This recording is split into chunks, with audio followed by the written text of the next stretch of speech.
The presiding judge sweeps in, all robes and authority, greeting the seated and slightly nervous-looking participants. We're all buckled up for what looks like a roller coaster of a paternity dispute involving not one, but two potential dads. Grab your popcorn, folks. This is going to be a wild ride. Hello, Your Honor. Hello. This is a case of Marsack versus O'Malley and Messiest. Thank you, Jerome. You're welcome. Good day, everyone. Ms. Marsack, you admit to sleeping with two men at the time you conceived your 11-month-old son, Caden. Yes, Your Honor. Now, you state you're here today for the sake of your baby's future and Britley need to identify his biological father. Plot twist incoming. Mr. O'Malley isn't buying the Father of the Year mug just yet. He's got doubts galore thanks to Ms. Marsack's past rendezvous. With a furrowed brow, he lays out his hesitations, all while Ms. Marsack counters with a strong hunch that he's the biodad. Oh, the suspense is killing us. What's next? You won't believe it until you see it. You were sleeping with Mr. Messiest as well. Right after me and Mr. O'Malley were together, I had met Mr. Messiest at a party, and we were drinking, and one thing led to another, and we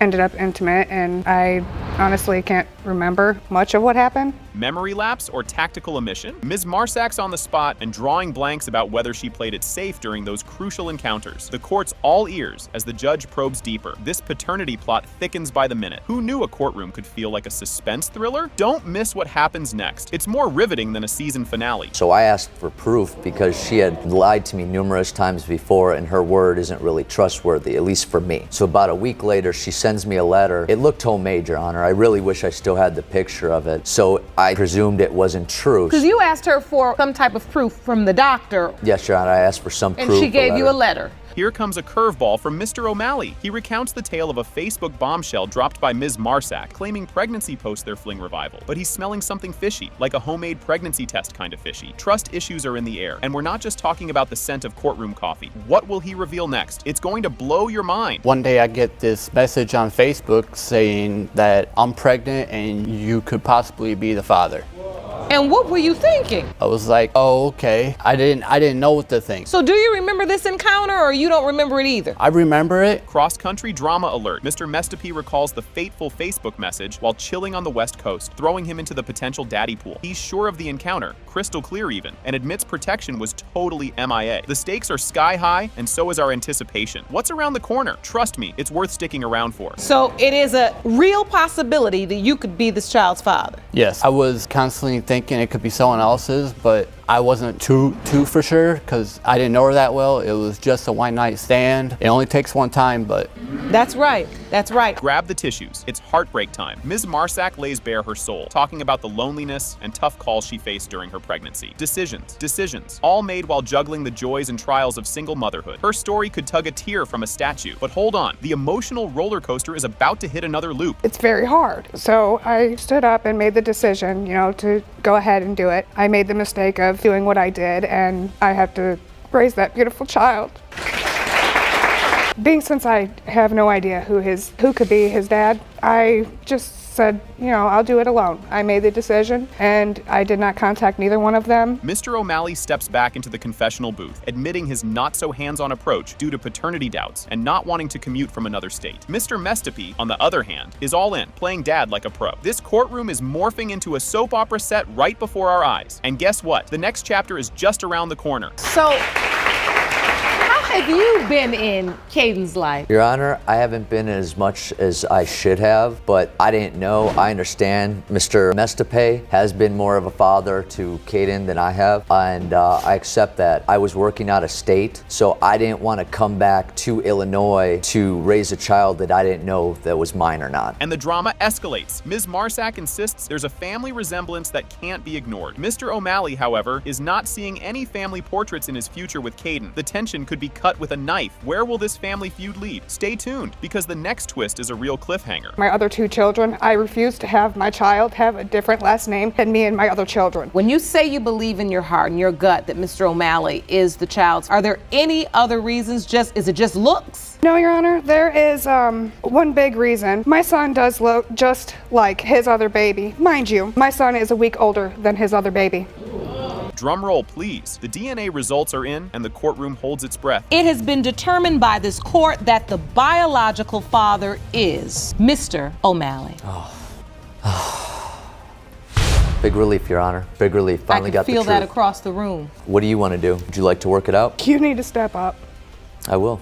What a start to the court session. The session begins with everyone taking their seats and greeting the judge. The case, Jackson Jr. v. the Jackson, is introduced. Jerome thanks the judge, and the audience responds with a "good day." Hold on tight, the story is just unfolding. Get ready for a roller coaster ride. Hello, Your Honor. Hello. This is the case of Jackson Jr. versus Jackson. Thank you, Jerome. Good day, everyone. Mr. Jackson, you say that 41 years ago, you were falsely accused of fathering a little girl, and that accusation has ruined your life, cost you tens of thousands of dollars, steady employment, and your health. It's heart-wrenching to hear Mr. Jackson's admission. Mr. Jackson admits he told Ms. Jackson about his doubts when she was young. He clarifies his relationship with her mother and the reason for his doubts. Despite his doubts, he acknowledges some form of relationship with Ms. Jackson, though not a traditional father-daughter relationship. The story takes another twist right after this. I was like 9 or 10 or 11 years old. You were having to process that information? Yes. Mr. Jackson, did you tell her that young that you thought her mom may have slept with somebody else? I did tell her I did. I had my doubt that her mom was young at that time and she was seeing more than one person. But you did have a relationship with Miss Jackson. It wasn't the kind of relationship that most daughters would have with their father. Was it? I considered him as a homie. Imagine finding out you're on a birth certificate without consent. Mr. Jackson describes the fallout with his wife after she found out about the affair. Ms. Jackson's mother included his name on her birth certificate without his consent. Mr. Jackson insists he never signed the birth certificate or attended any doctor's appointments for Ms. Jackson. The suspense builds as we delve deeper. I told her it was not my child, Your Honor. Did you say that because you didn't believe that was your child? Or did you say that because you knew you were married and you knew you were wrong? At that time, I believed a little both, Your Honor. Okay, that's honest. I want to know. Yes. So did your wife ever find out? Yes, she did, Your Honor.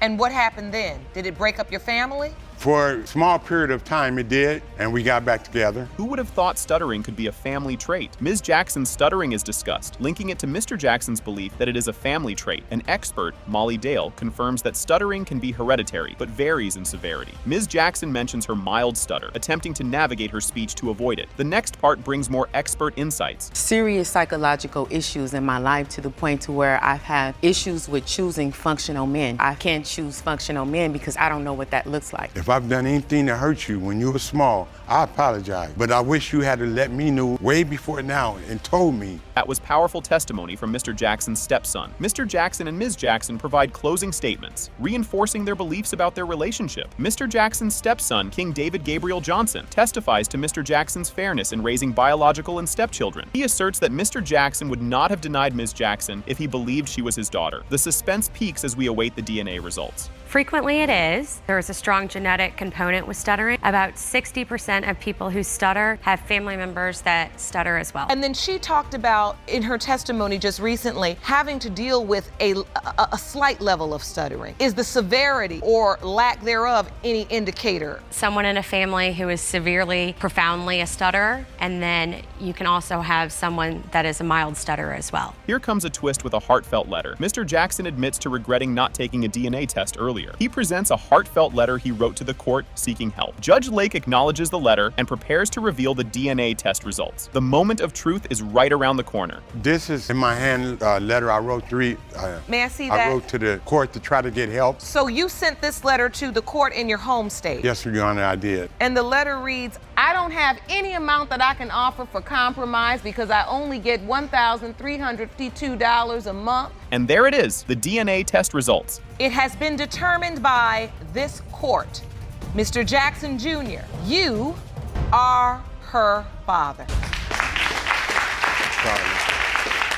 The case of Morris versus Brister kicks off with a bang. Mr. Morris confidently claims to be the biological father of the 29-year-old woman, Ms. Brister, standing across the aisle. Meanwhile, Ms. Brister is having none of it, stating she's been fed lies by her mother, Ms. Smith. And oh boy, the plot thickens from here. Hello, Your Honor. Hello. This is the case of Morris versus Brister. Thank you, Jerome. Good day, everyone. Mr. Morris, you say you are 100% certain that you are the biological father of the 29-year-old woman standing across the aisle and want this court to put an end to years of confusion, lies, and doubt. Is that correct? Yes, Your Honor. Well, here's a twist for you. Ms. Smith drops the bombshell that she and Mr. Morris are currently back together after a whopping 14 years apart. But don't get too comfortable, because despite their reunion, there's still a major paternity question hanging over them. Mr. Morris explains he rushed back to town after hearing Ms. Smith was pregnant with his child. Buckle up, because the drama is just getting started. What is the status of your relationship right now? Well, we're back together. You are.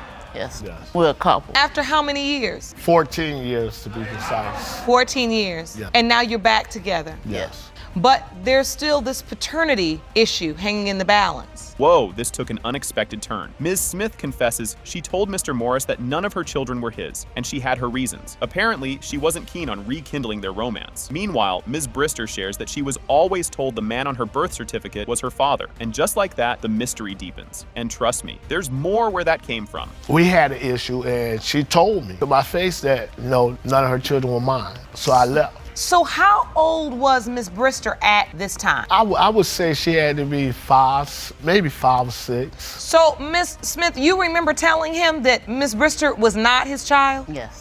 Now, this is where things get really interesting. Ms. Brister pulls out an exhibit, a timeline that outlines the conflicting information she's received over the years. She remembers taking a DNA test as a child, but has no recollection of the results. Different men have been suggested as her father, turning her life into a real-life soap opera. And guess what? The confusion is far from over. That he wasn't my father. You brought an exhibit for the court? Yes, ma'am. I'd like to see it, please. This is just a timeline of some of the things that she's told me over the years.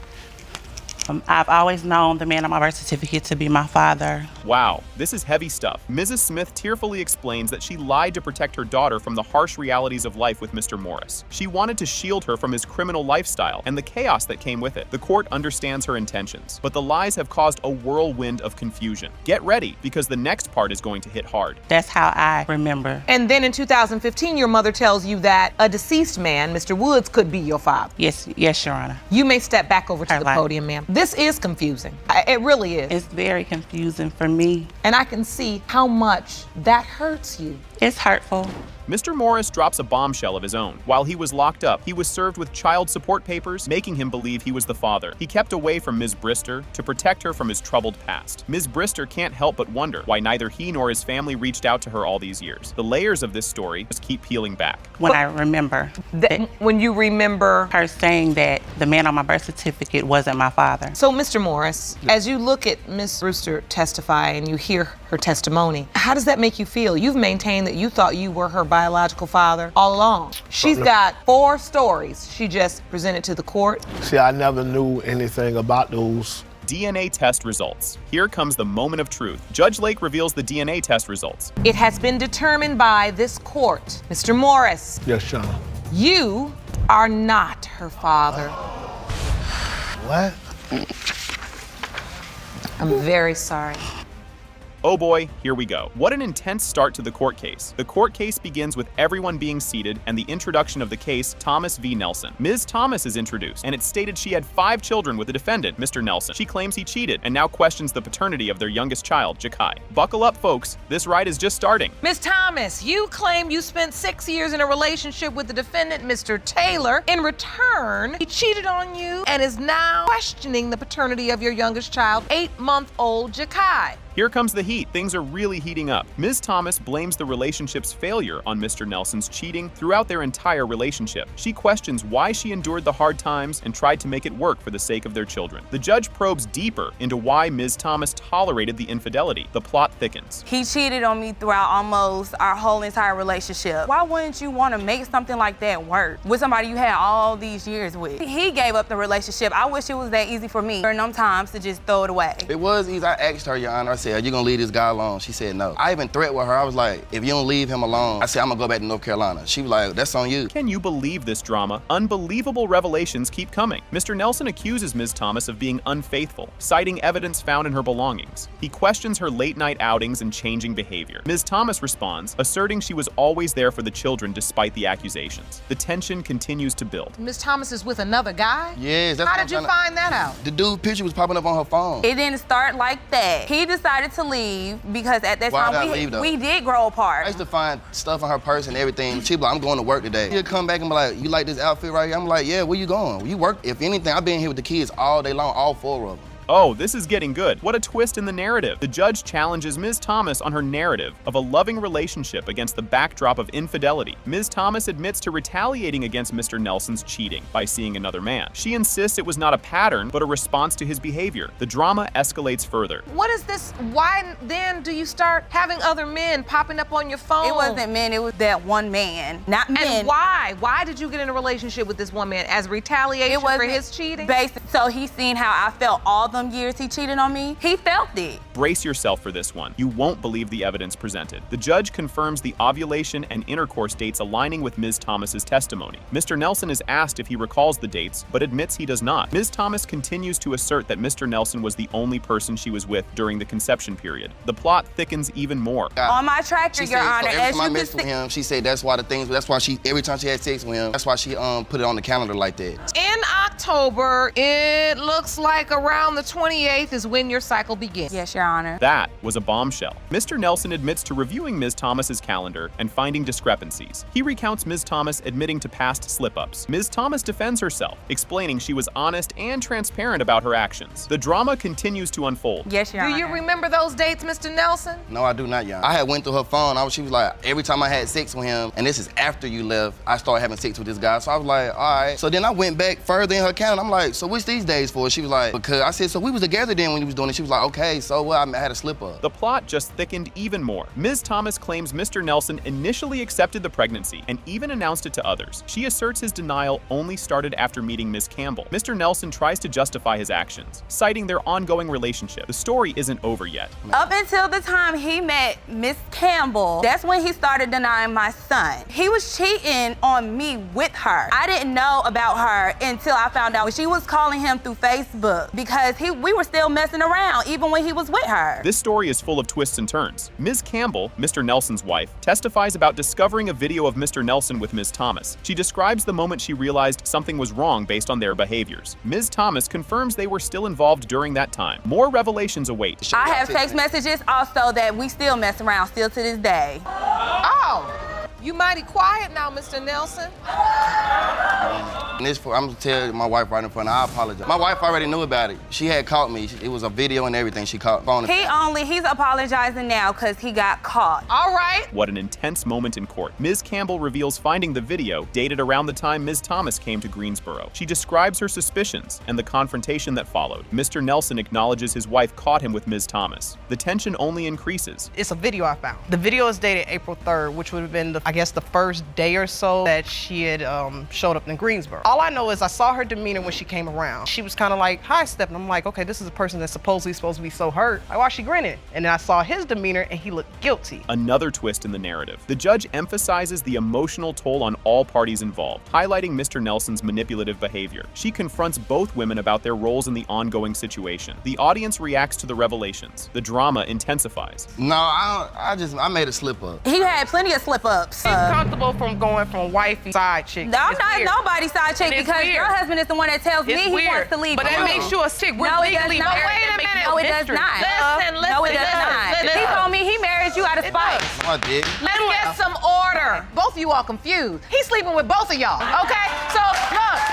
Unbelievable what we just heard. Ms. Thomas expresses her desire for Mr. Nelson to leave her alone and focus on his marriage. She reveals his ongoing communication and attempts to reconnect. The judge asks if she brought any proof of these interactions to court. The plot thickens. I want him to leave me alone, honest. If he's gonna make his marriage work, let your marriage work. I'll try to move forward with my life. He calls me and tells me how much he misses me and wants to be with me. It's not the other way around. And I have messages. And if he wants to be with me— Did you bring the messages to court with you? Yes, Your Honor.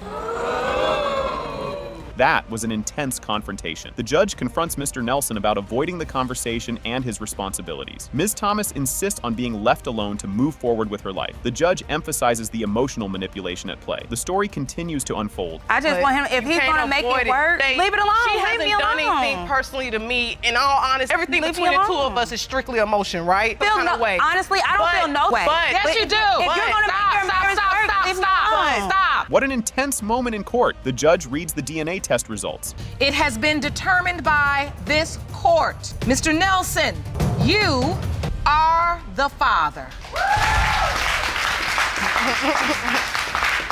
Like crap. The case of Nelson versus Sterling and Haynes is officially announced in court. The presiding judge, Jerome, introduces the case and the parties involved. Brace yourself. The drama ramps up from here. You may be seated. Hello, Your Honor. Hello. This is the case of Nelson versus Sterling and Haynes. Thank you, Jerome. Good day, everyone. How you doing, Your Honor? Grab your popcorn. This next bit is a doozy. Miss Nelson describes her confusing family situation, revealing that she grew up believing one man was her father, while another man was listed on her birth certificate. She then discusses how a third man, the defendant, contacted her claiming to be her father. You won't believe the curveballs coming next. You say you grew up believing one man was your father, yet had another man listed on your birth certificate. Then, after you turned 30 years old, a third man, the defendant, suddenly contacted you on Facebook claiming he was your father. Guess what the judge pulls out next? The judge requests to see Miss Nelson's birth certificate, which lists Vincent Preston Nelson as her father, a name she does not recognize as the man she believed to be her father. Hang tight,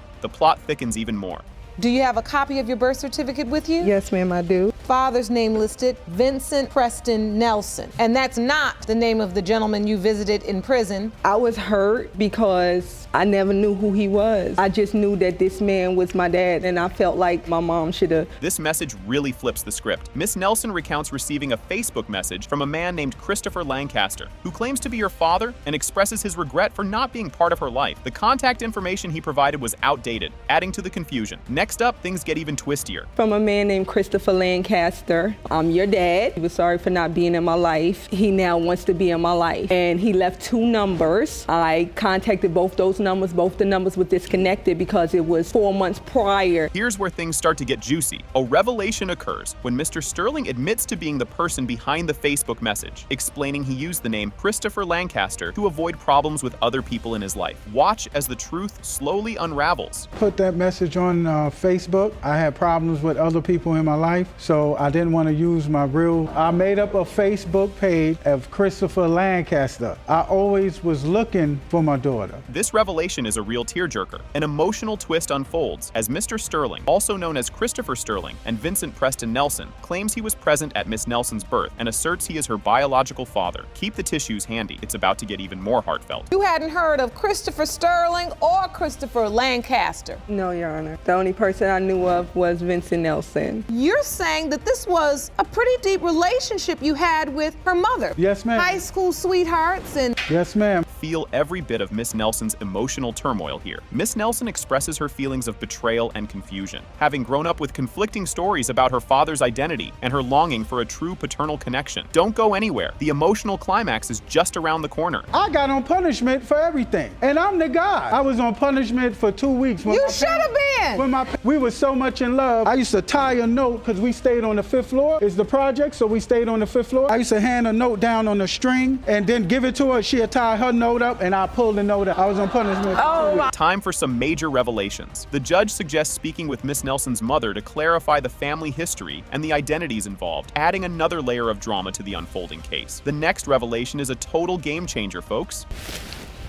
Hi, ma'am. Thank you for joining us today. Ms. Haynes, you are Ms. Nelson's mother. Yes. You admit you had a relationship with this gentleman, Christopher Sterling. Yes. But do you know him as Christopher Sterling? I know him as Christopher Sterling because I was there. Buckle up for the big reveal. The emotional climax of the episode is reached as the DNA test results are revealed. It has been determined by this court, Mr. Sterling, you are her father.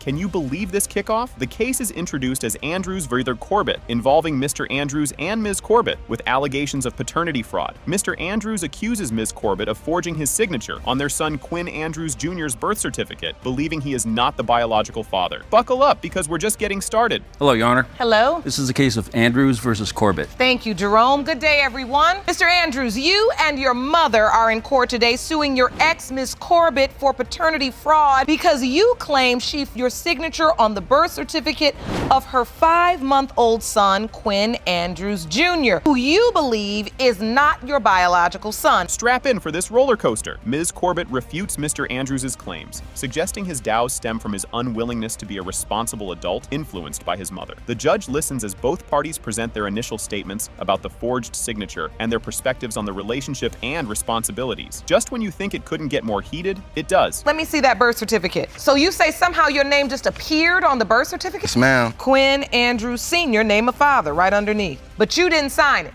No, ma'am. Take me back to that day. You believe somebody put your name on there? Yes, Your Honor.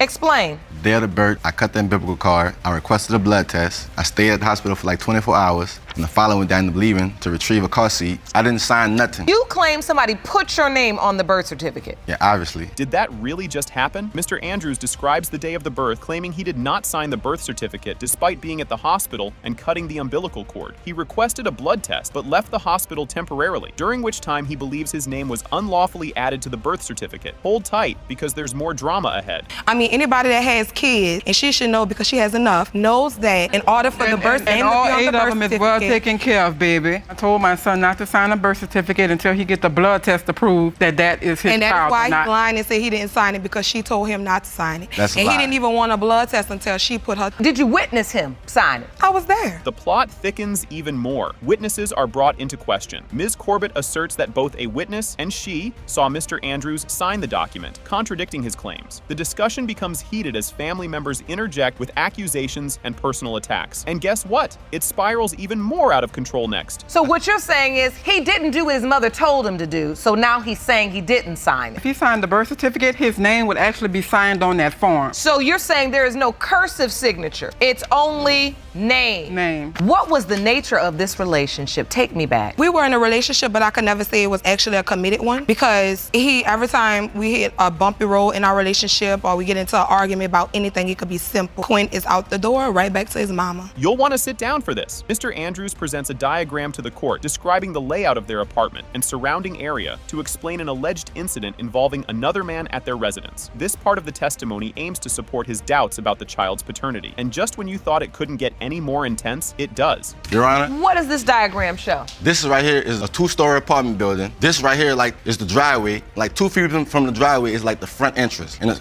it's the same in the back. And right here is a slab and like an empty field. There's no gate around this side of the house, but on this side of the building, it's a gate. My cousin mama stayed right across the street, and you could sit right here and like literally watch all this. And if somebody murdered him over here, it'd be real obvious. Things are about to get real. Judge Lake focuses the court on the child's well-being, urging the parents to prioritize their son's needs over their disputes. The emphasis shifts to the impact of their actions and disputes on the child's upbringing and future. The edge of your seat is where you'll be for the next part. Is lying through the skin of his teeth. What I gotta lie for? Because this is my first time hearing this. So you've outlined 4 pieces of doubt as to whether or not Quinn is your biological child. So you are saying that these allegations are not true. They are You not did true. not sleep The with only these reason men. why he is saying that is because he is standing on side of her. And the other time, whenever I talk Liar. to Quinn, I don't hear none of this. All this, what he telling you about, this happened a whole year and something ago. This was way before my baby was born. Grab your popcorn. Mr. Andrews discusses his sporadic interactions with the child, highlighting the strained and minimal relationship he has with his son, further complicated by the ongoing conflict with Ms. Corbett. Wait until you see what's coming up next. It's a doozy. So you spent quality time with him. He does not. I have to beg him for to come get my child. Like 7 times. He was there 6. I said, Quinn, you have to come meet me somewhere. I can't drive all the way down there.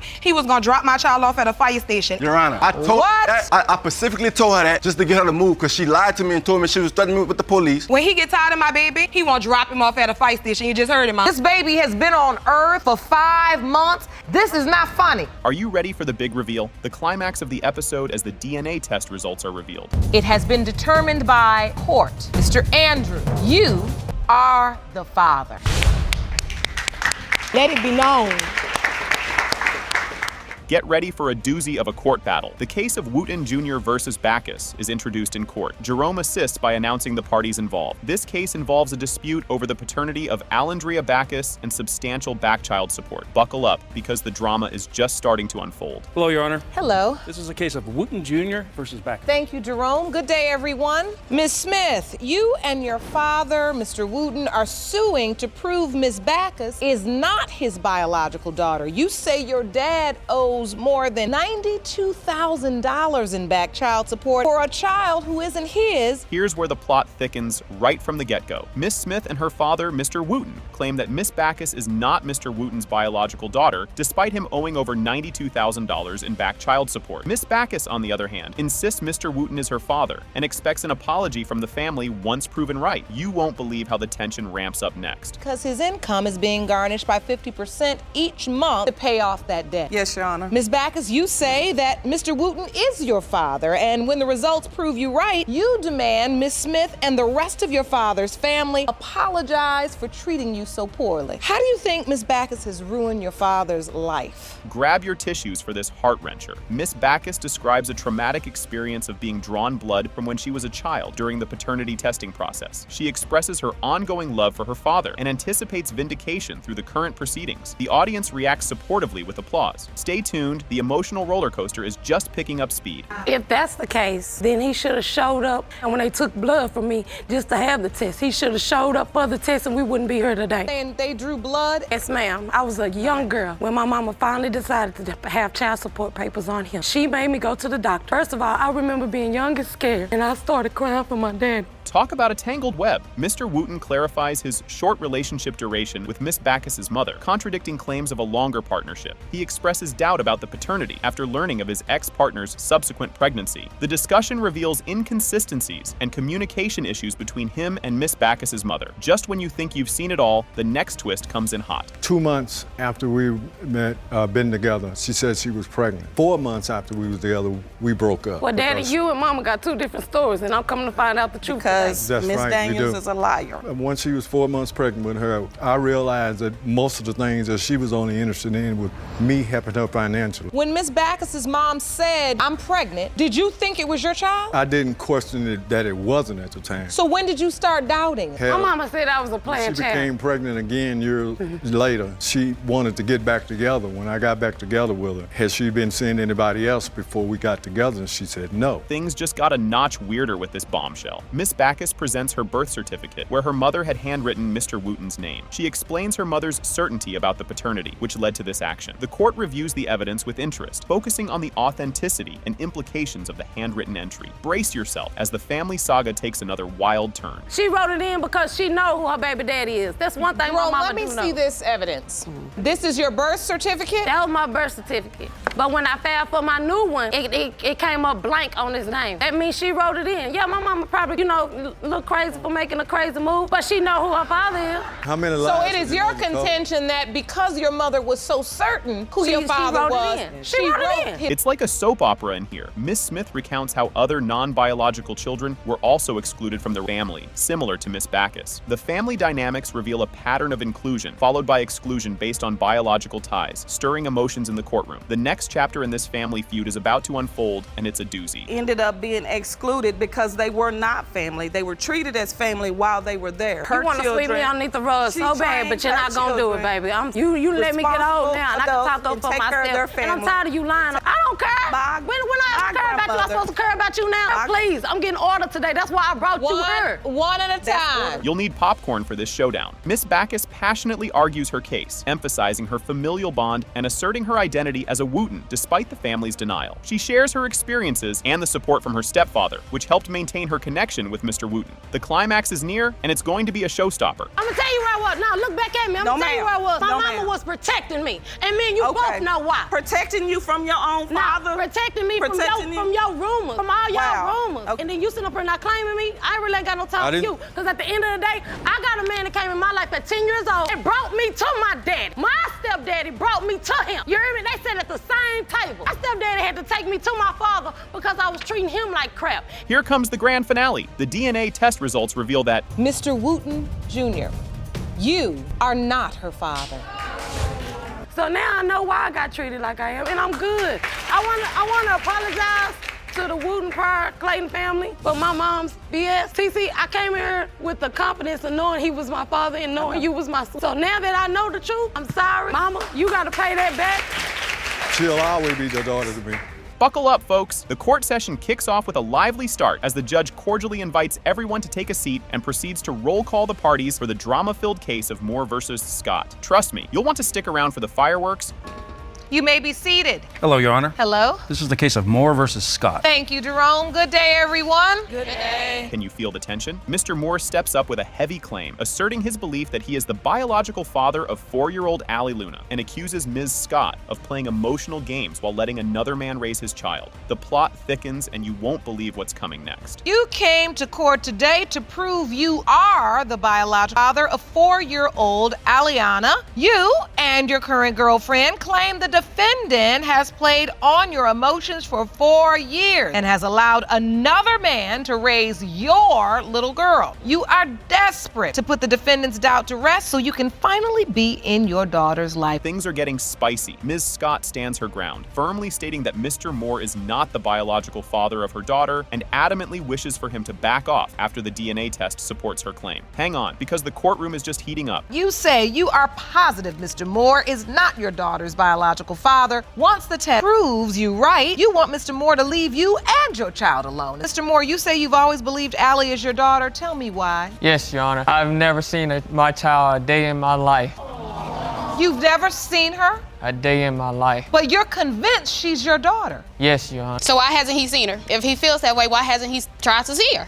Did that just happen? Despite never having laid eyes on Allie Luna, Mr. Moore is adamant that she is his daughter, based on his previous involvement with Ms. Ka Scott. This revelation stirs a wave of shock through the audience and prompts further probing from Judge Lake. Wait till you see what happens next. So now, what was the nature of your relationship? We met on a dating site. It was kind of like an escape plan for something that I was going through. So I wanted to plan. Yeah. Escape plan. So I was more wanted than to an get away. escape plan. I wanted to get away from boyfriend. that. I wanted to get away from that. So I kind of led him on. I wasn't trying to pursue nothing, be no family or anything with this man. We met together. He asked me to move in with him. I moved in with him. We maybe stayed together maybe a month. And when was this? That was in July of 2013. Oh, what a tangled web we weave. Ms. Scott recounts how she met Mr. Moore on a dating site, using him as an escape plan from another predicament, highlighting that their relationship was never meant to be serious. The story takes an intriguing turn, so keep watching. When you did have sex, Ms. Scott, did you use protection? No, it wasn't protected. So you moved in for a month. Were you faithful during that month, or you all were only seeing one another? I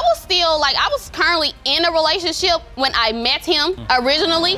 When you moved in with him? Right. So why would you do that? Because he was my escape plan. He was my dummy, basically. You're not ready for this twist. During a routine health checkup, Ms. Scott finds out she's pregnant, and while she initially informs the presumed father, a call to Mr. Moore around the same time leads to a whirlwind of confusion and conflicting claims. The drama escalates. Don't miss out. I told my daughter's father that we were going to have a baby. I never, Mr. Moore, that we were going to have a baby together. I never told him that. Your Honor, she called me and told me she was pregnant. Yes, Never. And how far along was she when she called to tell you? She was a couple of weeks, about 3 to 4 weeks, she said. 3 to 4 weeks. And your response was? I might be the possible father because I was having sex with her unprotected multiple times. Here's where it gets really juicy. The court dives into the timeline of Ms. Scott's relationship with Mr. Moore, scrutinizing when they were together and the possible conception period, calculated by Judge Lake with a conception calculator. Just wait, there's more revelation just around the corner. We moved in together in August. We had sex together in August. After you moved in with? Right. We didn't have sex when we first met each other. And he was saying, okay, and this is where the testimony differs significantly, because you say you had sex with her the first day you met her. Which he's wrong. He's wrong. Didn't have sex the first day we met. We had sex after we had moved in together. Gotcha. So you're saying you were already pregnant from the other guy when you moved in with Mr. Moore? I was. Just when you think it couldn't get any more heated, the air thickens with tension as allegations fly over past social media interactions that hint at Mr. Moore being recognized as a potential father by Ms. Scott, which she fervently denies. Buckle up, because there's a major bomb about to drop. And was like, we need to get a DNA test done. Really? Like, she did that. Never did that. I never did that. And photos of your son and Miss Scott's daughter was submitted to the court. And on the right side is Aliana. They don't look alike. His baby looks like him. My daughter looks like me, and she resembles. She looks like me. She got the same pointy ears just like I do. Pointy ears. A lot of people have pointy ears. Her dad has pointy ears. Grab your popcorn. This is the big reveal. The long-awaited DNA test results are finally disclosed. It has been determined by this court. Mr. Moore, you are the father.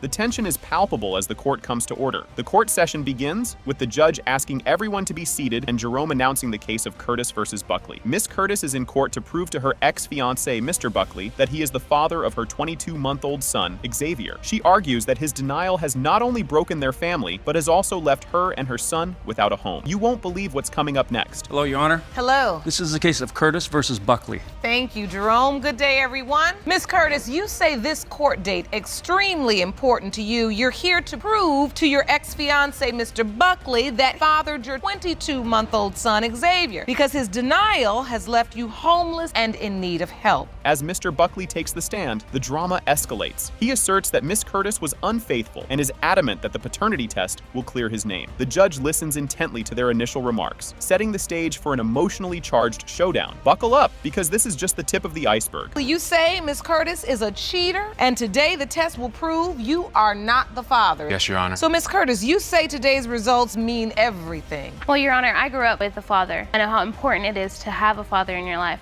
And Mr. Buckley says it's very important for our child to grow up with the father. Tears start to flow as Miss Curtis shares her heart-wrenching story. She describes how Mr. Buckley's denial has forced her and her son into homelessness. Highlighting the importance of a father figure, she draws from her own childhood experiences. Mr. Buckley interjects, denying her claims, insisting he was supportive initially. Just wait, it gets even juicier.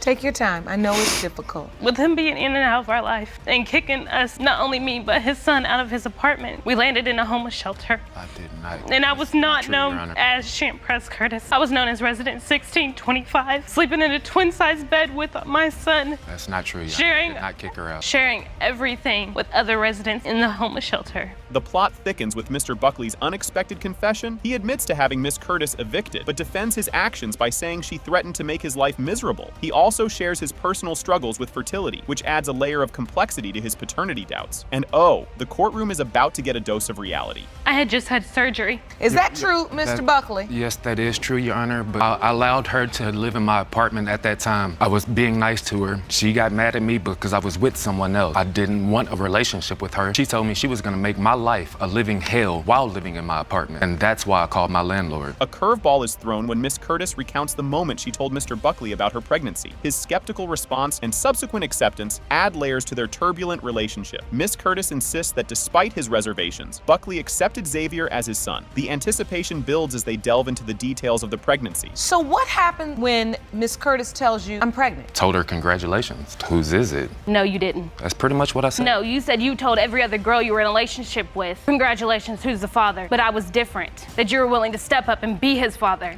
which you haven't done. I haven't done that because of you. Because of me? Yes. You got a car, you can drive. You were living in my apartment. I allowed you to live in my apartment. You And left still didn't because come I to didn't want see to be him. with you. As the story of the pregnancy unfolds, emotions run high. Mr. Buckley reflects on his changing feelings as Miss Curtis's pregnancy progressed, revealing his internal conflict between hope and skepticism. This moment highlights his emotional turmoil and longing for a child. The stage is set for an even more dramatic revelation at the birth. When she told you she was pregnant, did you believe that there maybe was a miracle and you did father this child? Not at first, Your Honor, no. The months continued to go along, continued to get older, and I wanted a child. I accepted Xavier as my child, even though I don't think I can have kids. Joey, I know when I conceived. I know who I was with when I conceived. I know who you were with too, and it wasn't just me. So staying at your house and spending Christmas with you? Who was I having sex with? Your brothers? Your uncle? No. Everyone in the courtroom is moved by the touching story of Xavier's birth. Miss Curtis narrates the emotional roller coaster of her labor and Mr. Buckley's supportive presence throughout the ordeal. This profound experience brought them closer, cementing his place in her heart. Fasten your seatbelts. A witness is about to shake things up. So take me to the day you gave birth. I was in labor for 13 and a half hours. Mr. Buckley was with me for the whole 13 and a half hours. Pictures of him at the hospital. I'd like to see those. I ended up having to have an emergency C-section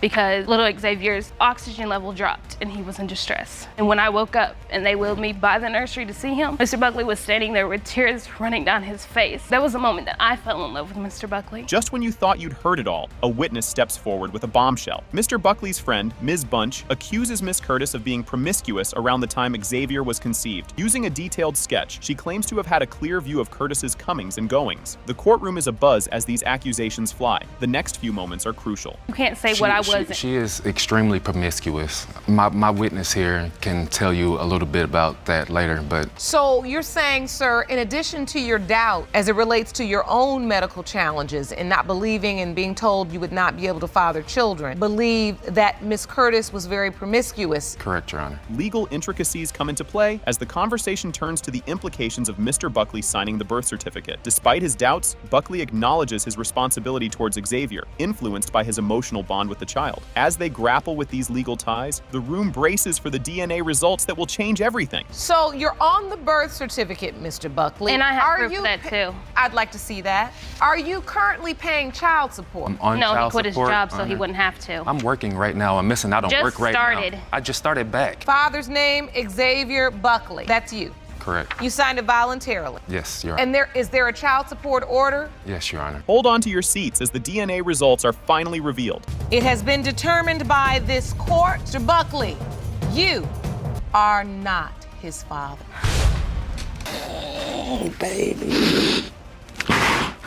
Can you believe this drama unfolds right at the start? The episode kicks off with Jerome introducing the case of Ramos versus Edwards. Ms. Ramos strides into court determined to prove that her ex-fiancé, Mr. Edwards, is the father of her 1-month-old son, Xavier. She claims that once she announced her pregnancy, a parade of women Mr. Edwards was secretly seeing began questioning Xavier's paternity. Strap in, because the drama is just revving up. Hello, Your Honor. Hello. This is a case of Ramos versus Edwards. Thank you, Jerome. Good day, everyone. Ms. Ramos, you are in court prove that your ex-fiancé, Mr. Edwards, fathered your 1-month-old son, Xavier. You claim that after sharing your news that you were pregnant with his baby, women he was secretly cheating with started coming out of the woodwork trying to convince him he's not the dad. This next part is a real jaw-dropper. Ms. Ramos vents her frustrations with Mr. Edwards' continuous lies and manipulations. She recounts their roller coaster history, highlighting that they were once engaged and had reconnected after years apart. The relationship took a serious turn around the time Xavier was conceived, despite a brief fling she had with an ex after things initially cooled off with Mr. Edwards. And just when you think it can't get more tangled, wait until you hear Mr. Edwards' side of the story. Own infidelities? You say you brought a bombshell witness who will reveal the truth and seal your case. Ms. Ramos, you say you're fed up with his drama. Tell me why. I am fed up with his lies, his manipulation. He does this to other people. I'm not the only one. How can you deny such a beautiful baby? So what was the nature of this relationship? I mean, you said that you were engaged. We known each other for years before. Things get even spicier here. Mr. Edwards lays out his doubts about being Xavier's father, pointing fingers at Ms. Ramos' supposed infidelities and the mysterious shift in her due dates. He drops the bombshell that Ms. Ramos admitted to a fling with another ex just around the time Xavier was conceived. She confirms it, but insists it happened before she and Mr. Edwards reignited their flames. Buckle up, because the courtroom is about to turn into a battleground. So you all were in a serious relationship. Yeah, but But you admit you had sex with an ex of yours. Right. When I spoke to my doctor, and she told me the date that I conceived was way before the time I even had sex with my ex. So, Mr. Edwards, you now are informed that she had sex with one of her ex, and this is what leads you to doubt? That and other confessions. You won't believe the curveball coming next. The spat heats up as Mr. Edwards accuses Ms. Ramos of sleeping with a relative of his while pregnant, a claim she vehemently denies. Judge Lake steps in to unpack the relationship dynamics and the nature of family ties, emphasizing that family isn't just biological, it's also who you choose to call your kin. The tension is about to skyrocket. Stay tuned. You have extended family, you have your village that's your family, and sometimes you have family through marriage. But I also disagree because them two don't even get along. They've always been beefing, they'd always been fighting, they'd always argue. They wanted to fight each other. Okay, so let's just say for the record in this courtroom, that sounds like family. Right. Grab your popcorn. This moment is pure soap opera. Mr. Edwards denies being Xavier's father, contradicting the joyful facade he presented in the birth photos at the hospital. Ms. Ramos counters by showing these photos in court, arguing that Mr. Edwards' cheerful demeanor at the hospital clashes starkly with his current denial. The emotional roller coaster is far from over, and you'll want to see what's up next. Did you believe you were the child's biological father? No. I have proof right here, Honor, with him being at the hospital with this big smile on his face. I'd rather that you not come to the hospital if you felt the way you felt than coming to the hospital and playing as this role if you're gonna doubt. You presented the court with pictures. Yes, I have. the plot thickens even more here. Amidst their heated debate over his role in Xavier's life and her recent engagement to another man, a witness named Ms. Vaughn steps up, brought in by Mr. Edwards. She stirs the pot by mentioning rumors of Ms. Ramos's pregnancy before she got back with Mr. Edwards, intensifying the confusion and doubts swirling around. What unfolds next in this courtroom is guaranteed to keep you on the edge of your seat. Mr. Edwards, you've asked this woman to marry you. You've shown up at the hospital for the birth of this baby. You gave him your last name. You checked every box. Applies to father. After all of this, you say you're not biological father. There was just the doubts. It was just the cheating. Mr. Edwards, you say you brought a witness Yes. today? I'd Yes, like sure. to hear from that witness. Yeah, she's only been here since around February. She's a nobody. I'm gonna bring you So, up to the witness stand next to the judge. because you're sleeping with her too. That's what you think. You're not going to believe this twist. The DNA results are finally unveiled. It has been determined by this court. Mr. Edwards, you are the father. You. I want you to apologize to our son. I want you to apologize to him. As I told you since day one. Buckle up, folks. The court session kicks off with the judge getting everyone settled and a round of hellos between the judge and those present in the courtroom. Jerome gets a nod as well. You're not going to want to miss what comes next. Hello, Your Honor. Hello, Jerome. This is the case of Jacobs versus Walker. Thank you. Good day, everyone. Ms. Jacobs, you claim that your world was shattered just after your 14th birthday when your dad suddenly up and disappeared. Today, you say you brought him to our courtroom to demand answers. Yes, Your Honor. Are you ready for this roller coaster? Ms. Jacobs lays out her heartbreaking tale, revealing that her life turned upside down when her father, Mr. Walker, vanished right after her 14th birthday. She's in court today, seeking answers from him about why he disappeared. Brace yourself, because it only gets wilder from here. You'd always believed Ms. Jacobs was your biological daughter. Then on her 14th birthday, you overheard a conversation that changed everything. Mr. Walker, tell me, what happened on your daughter's 14th birthday? On her 14th birthday, Your Honor, we were outside celebrating with 4th of July. I heard an argument inside the house. You'll need to sit down for this one. Mr. Walker takes the floor, sharing that during the festive chaos of Ms. Jacobs' 14th birthday, he stumbled upon a conversation that flipped his world on its head. He learned he might not be her biological father, thanks to a bombshell dropped by his ex-wife and her kin. Just wait till you hear what he did next. Why would you do it now, 14 years later, at her party, when we're supposed to be having a good time with her birthday, and you wait 14 years later to drag it out? And then what happens at that point? The relationship ended. You ended the relationship. That's correct. Guess what happens next? Overwhelmed by the revelation, Mr. Walker confronts his wife mid-celebration, sparking a confrontation that ultimately dissolves their marriage. This explosive argument sends Ms. Jacobs and her siblings into foster care, with Mr. Walker relocating to another state. But hold on, the emotional turmoil isn't over. All of this was going on at your 14th birthday party? No, I actually just seen him walk out of the house. He was really angry, so didn't understand what was going on at all. After that, we ended up being put in foster care. And when I was in foster care, my father had left. Grab your tissues. Ms. Jacobs recounts the confusion and abandonment she felt following her father's sudden departure, clueless about the reasons behind it. She shares a poignant letter penned at 14, pouring out her longing for his return. The twists and turns continue, so keep watching. I actually have a letter here from where I took, and I wrote it when I was 14, when my dad actually left. Can you read that for the court, please? I can. Dad, I wish you never left. It really sucks that you're not here. Every night I pray that you come back. Sometimes I even pretend that what it would be like if you were still here. I don't know when I'm ever going to see you again, and it hurts. I'm kind of angry about it too. Why did you ever leave me? Why did you abandon us? This next part is a real doozy. Struggling with the lack of familial bonds, Ms. Jacobs reveals she became pregnant at 16 to gain emancipation, a drastic step to create the stable family life she craved. This revelation underscores her deep-seated emotional strife and her desperate quest for a semblance of family. The story takes another dive deeper soon. Yes, Your Honor.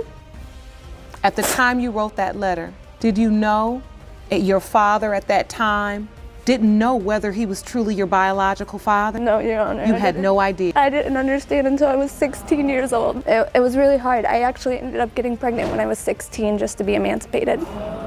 Ready for another curveball? As the plot thickens, Mr. Walker narrates the moment he caught his wife cheating, confirming his worst fears and deepening the family rift. This infidelity was the last straw, leading to further familial disarray. And guess what? There's even more to this saga. And I called her a few hours later at her mother's house, and I said, is she there? And she's like, well, no, she ain't been here all day. I said, she's supposed to be at your house. I needed her to watch the children so I could go to work. So I go out looking for her, and I start out at the Walmart where I normally know that she goes. goes, and I caught a guy down there that I knew worked with her at her job. Just when you thought it couldn't get any more tangled, the court hears about the ongoing deception and conflict within Ms. Jacobs' family, with Mr. Walker detailing his enduring struggle to maintain contact with his children amidst false accusations and separation initiated by his ex-wife. But wait, there's more drama ahead. All the way home. So when we get there, she still wanted to fight about it. And I told her, I said, what were you even doing down there? And then I confronted her about the Walmart thing from her friend saying that they've been in a relationship ever since she started working there. Denied all that. And I'm like, well, then why did I catch you at the dude's house drinking beer with 4 other guys and him? Can you handle this heartfelt confession? With passion in his voice, Mr. Walker affirms his unconditional love for his children, whether or not they share a biological bond, highlighting his relentless commitment and the obstacles he's faced to remain a father. He presents evidence of his dedication to the court. The emotional climax is just around the corner. I did confront her mother with it, and her mother's like, 5-year-old, you're going to believe everything a 5-year-old says? And I told her, I said, where does a 5-year-old even have time to sit and think capacity about to something for an adult? She's not thinking nothing about an adult way. She's thinking how to play with her Barbies or something. Yes. You won't believe this twist. Revealing a recent reconciliation with her father, Ms. Jacobs expresses remorse for her previous resentment, which was based on lies fed by her mother. This poignant moment reveals the depth of misinformation and its profound impact on their relationship. But stick around, the heartfelt revelations aren't over. Do you believe you are Mr. Walker's biological daughter? Yes, Your Honor. And so, Mr. Walker, I have to ask you, what are your other doubts? All my doubts together goes all the way back to in my childhood. I was probably 6, 7, maybe 8. Here comes the moment of truth. The DNA test results are disclosed. When it comes to the paternity of Miss Aisha Jacobs, Mr. Walker, you are Aisha's father.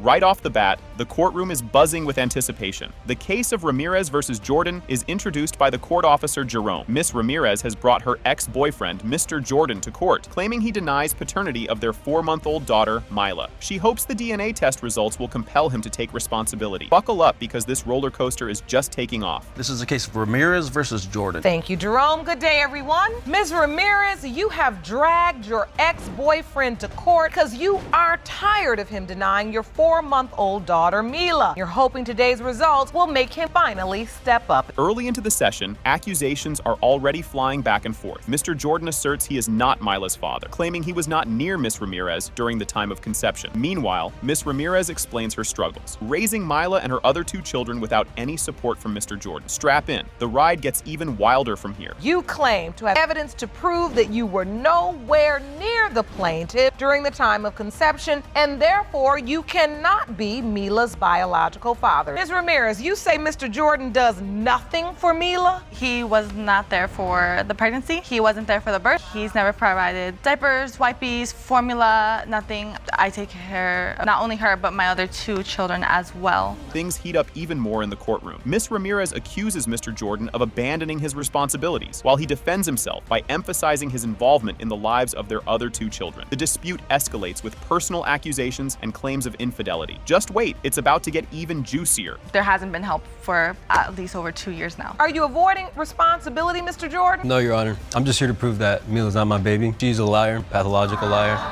We have 2 other babies together, and I've taken care of Levi and Adrian. Like, I've stepped up. I've changed their diapers. Like, Adrian was here for 7 months. I took care of him. I do everything for them. As the plot thickens, grab your popcorn. Miss Ramirez argues that during Mr. Jordan's visit to her state, they had unprotected sex, which could have led to conception. Mr. Jordan denies this, presenting a pay stub as evidence that he was working in Georgia during the alleged week of conception. The atmosphere is charged, and you'll be on the edge of your seat for what comes next. The week he had came to visit, he was coming down with a friend. During that time, we were having unprotected sex. I had told him that I wanted another child with him. He's even said that, if a woman says that, they want another child or a child with him, he feels the need that he has to. What?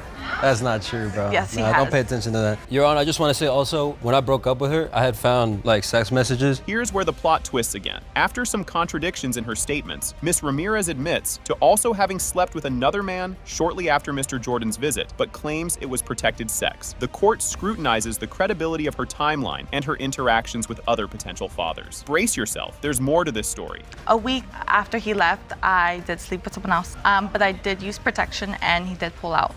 But that that was literally a day and a half later when I took a pregnancy test. Your Honor, there's no way, and on top of that, she said that she had actually slept with someone before and she thought she was pregnant by another guy when she was talking on the phone, so. No, I didn't. Yeah. I never said that. What did she tell you, Mr. Jordan? She told me that she thinks she was pregnant with some guy, like she just happened to tell me. I'm like, okay. Now, the truth begins to unravel in unexpected ways. A witness, Miss Amari Gilliard, testifies, complicating the case further. She reveals that she was the babysitter for Mr. Jordan's child and is now his girlfriend and pregnant with his child. She also indicates that Miss Ramirez admitted to her that another man might be Mila's father. The twists keep coming. Don't blink now. State your name for the court, please. I'm Amari. And what's your last name, Amari? Gilliard. Gilliard. Thank you, Miss Gilliard, for joining us. How do you know Mr. Jordan and Ms. Ramirez? I met him first and foremost, of course, and ended up being his babysitter for his second child that he has, Adrian, a few months, actually, while he was in Georgia. But now you're dating him and actually having his other babies, right?